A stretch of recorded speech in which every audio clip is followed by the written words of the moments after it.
Welcome to the Outliers Podcast, celebrating the people, the skills, and the tools that create stories worth reading. A presentation of Outliers Writing University, where tomorrow's authors learn the craft. Hello, everyone, and welcome to the Outliers YouTube channel and podcast series in our program, Get to Know. I'm your host, DP Lyle, and I'm here with my partner in crime, Kathleen Antrim.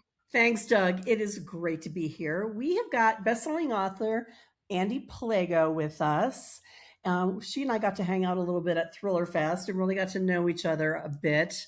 We had a little bit of fun, just a little. Just a little bit. Looking forward to more. Not too much. Nothing crazy, you know. And as our viewers know, I really like to dig in a little bit to childhood. And I want to find out, Ande, if you feel that your childhood really impacted you becoming a writer.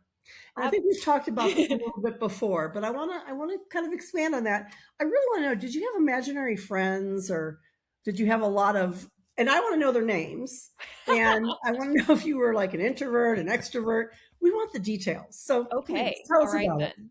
Yeah, so this really is why I started writing in the first place. Was I grew up moving around a lot to different countries and mainly Europe. And we moved so much that I didn't have many face-to-face friends, and it was just hard to make friendships that are going to carry on when you're a kid and moving around a ton. And so I would make up these characters in my head, and they started off as, okay, if we're going to go this deep, Kathy, then I had an imaginary horse friend named Strike, who was my companion forever. And I wrote entire stories in my head of just like me and my adventures with my, horse friend. And then just as I got older and discovered like Lord of the Rings and just a huge love for fiction and fantasy, I started going like, ooh, like I could, imagine this for myself too. And so I started coming up with like different characters and ideas, and then started writing it down just kind of for fun. Didn't tell a single soul. Nobody knew.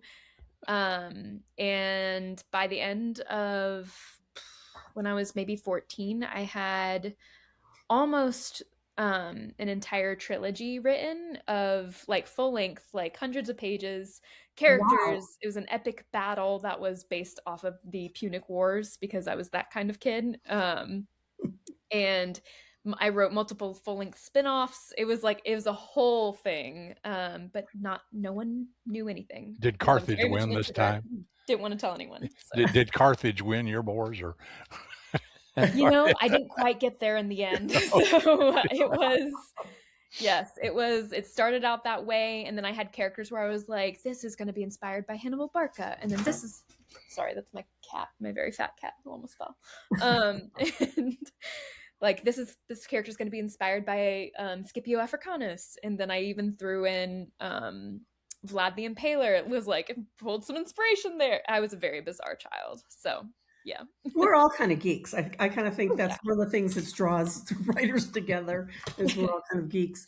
But so when did you decide to actually start writing as a career? Like, take us through high school, etc. Yeah, so I actually had no idea that normal people could write books. I very much thought as a teenager, I thought that it didn't occur to me that like this could be an actual profession. I think probably like most people, I was really encouraged towards, like the things that, secure your future and like get a good college degree and, like a job and, these things. And so like the arts was never really like on my radar. I was like, no, I could actually make this work. And it wasn't until, I graduated high school, went to college, didn't have time to write and like really forgot about it. And then after college, I had a job fall through and suddenly had time on my hands. And I was trying to figure out what do I want to do. And I was like, well, I really loved writing, maybe I'll just dabble in it again and see if I like it. And I started and I just couldn't stop. So yeah. What did you major in college? Liberal arts. Nothing that is really relevant. So then, all right. So you decided to start dabbling. So what was the process? I mean, you're now published by Bantam. So how did that all come about? And how long did you write before you actually got published? Yeah, so I started writing again in 2018, and that was like me just kind of stretching my legs, seeing if I wanted to do it. I planned to write a 20,000 word short story, and I finished it around 99,000 words. And so I was like, okay, I guess here we are. No longer a short story.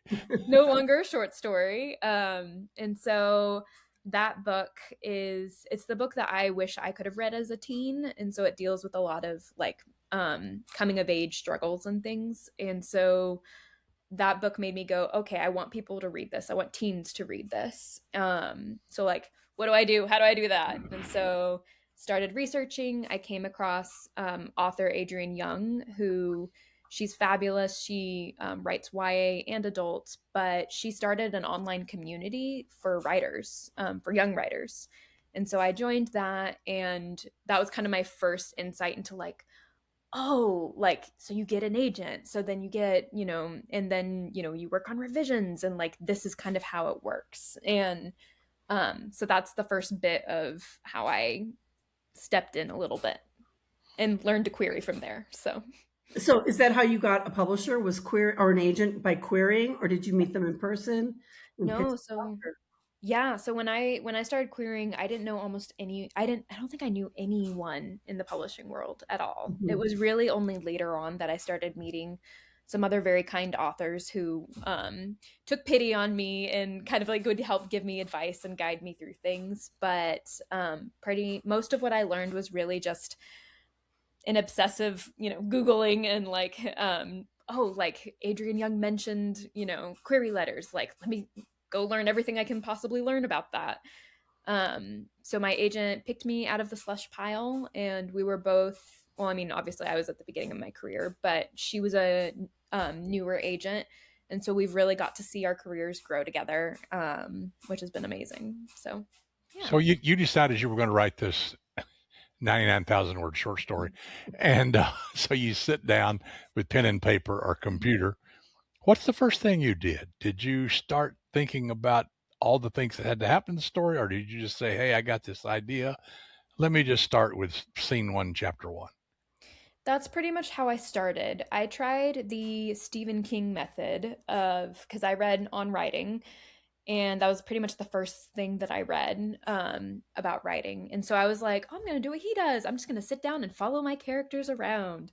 And that's how I ended up with 99,000 words of almost no plot. And so I realized maybe that works for him, who understands story mechanics and like all these things, but I'm not there.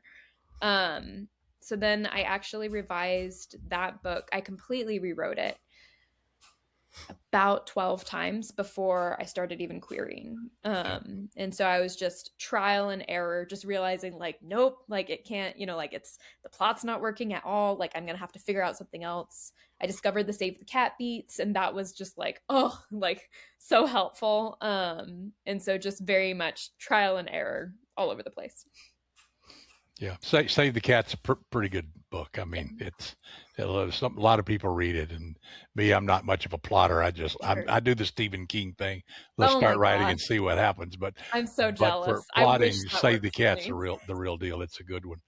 I outline as well because I just we like Paul Coelho's Kill the Dog too, because it's another view of the similar thing, and it's both those books you should read. So ooh, I have not heard of that one. I will have to check Kill the Dog. Kill the Dog. That's an easy one to remember. Yeah. He's another screenwriter. Okay. Yeah, exactly. Yeah, absolutely. So tell us about your latest book and perhaps what you might be working on next. Yes. So my latest book is called The Library After Dark. It is a oh, there it is. There she is. There it is. Yeah. It is another locked room mystery that kind of genre blends a little bit into, there's some short fairy tales that are sprinkled in there which pertain to the plot. And essentially the book follows an After Dark tour group who is there in this library that's said to be haunted, and they get trapped inside, as one does, and have to make their way through the very themed rooms with all sorts of very bizarre artifacts and books and items. And then, of course, they start dropping dead. So it's a great time all around. Well, I love quite. the cover, and I like the Yeah. way it not only visually but kind of emotionally draws you through the doorways. And Yes. so, like, you're getting deeper and deeper as you unpeel the onion. You're getting deeper and deeper into something, and I like that. It's really a great visual. Thank you. The team did an amazing job with it. I Love it. remember the first time I saw this, and it was just like so much. I'm not a hugely like emotional person, and it was just like, this is it. Like this captures the feel of it precisely. Well, the colors and everything do, because it's got that gothic, poish, Sherlocky, all that kind of stuff. Even Agatha Feeling. Christie, it's got that kind of feel about it, with all the filigree and the color and the image, the whole thing. It's very cool. Yes. Yeah. So what inspired this idea? Ooh, this one went through a very long journey because it's a book too, and so as you guys know, Yep. book twos are so fun to write.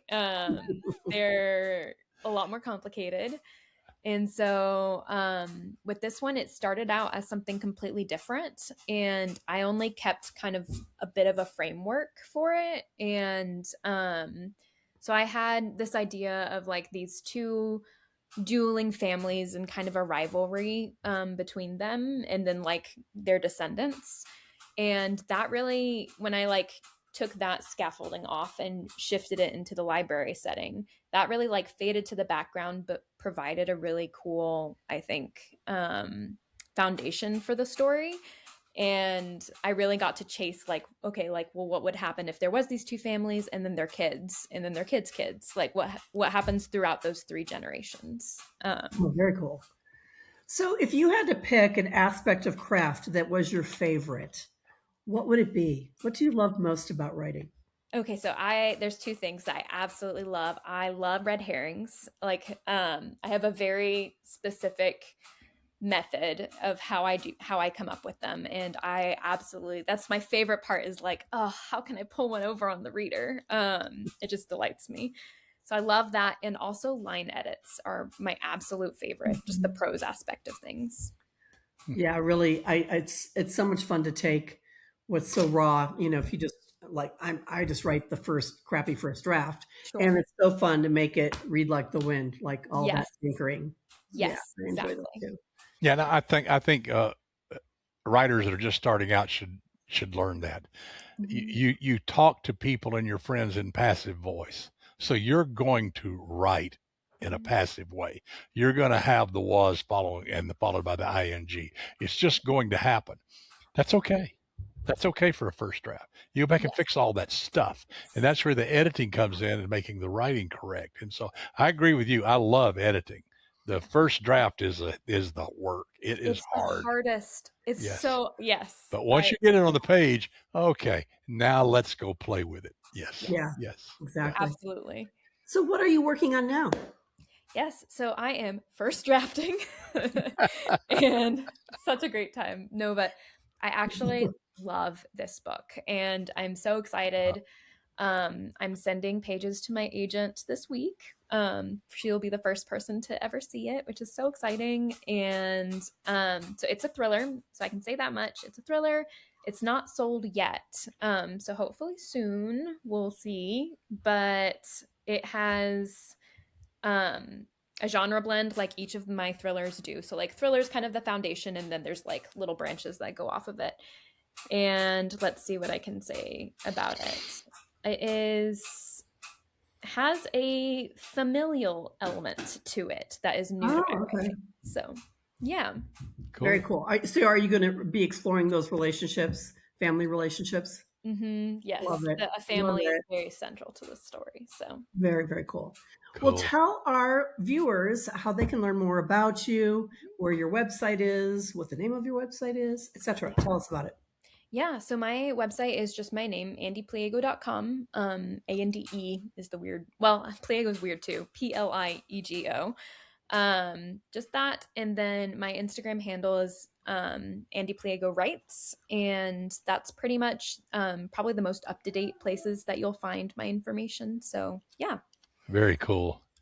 Absolutely. I want everybody to take a look at this one more time before we sign off here, but again, I love the cover. Can't wait to read the book.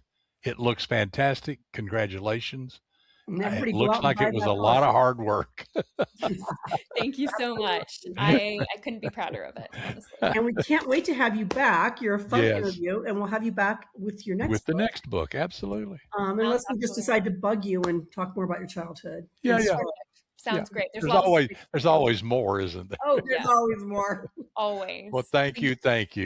Oh, thank you both so much. Well, everybody, this wraps up another episode of Get to Know here on the Outliers YouTube channel and podcast series. And as you know, we will be back with other interviews and other good stuff down the road. So until then, keep reading, keep writing, keep having fun, and try not to get caught. The Outliers Podcast is a copyrighted presentation of Outliers Writing University. All rights reserved. Learn more at outlierswritinguniversity.com.